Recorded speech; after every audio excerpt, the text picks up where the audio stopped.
Hi, this is Cam with Heat Pumps of Maine, and today I'm going to show you how to operate your new Mitsubishi Hyperheat 410A or 454B unit. Starting off on the remote, we have our on and off button in the right hand corner, and to the left of that we have our temperature up and temperature down. Below the temperature we have our mode.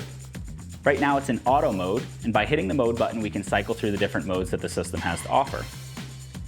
We have a little snowflake, which is cooling, a raindrop, which is dry or dehumidification, a sun, which is heating, and then a fan, which is just fan mode, which will cycle air through the indoor unit, cleaning it through the filter and just sending it back into the room without heating or cooling.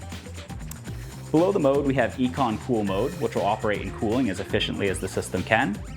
And below that we have Powerful mode, which will operate at max capacity in heating or cooling to quickly reach your set temperature.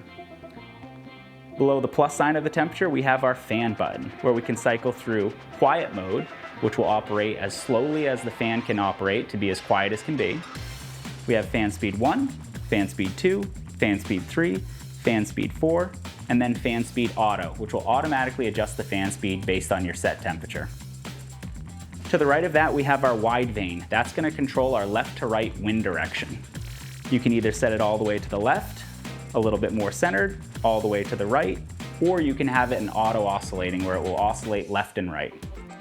Below that we have our left vane and our right vane. That's going to control the vertical wind direction up and down, which you can adjust from the left hand side of the unit or the right hand side of the unit.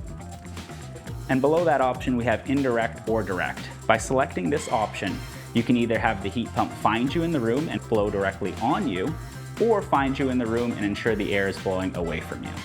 Now, you should be an expert on how to operate your new Mitsubishi Hyperheat system. If you have any questions, please give us a call, shoot us an email, or visit us at heatpumpsofmaine.com.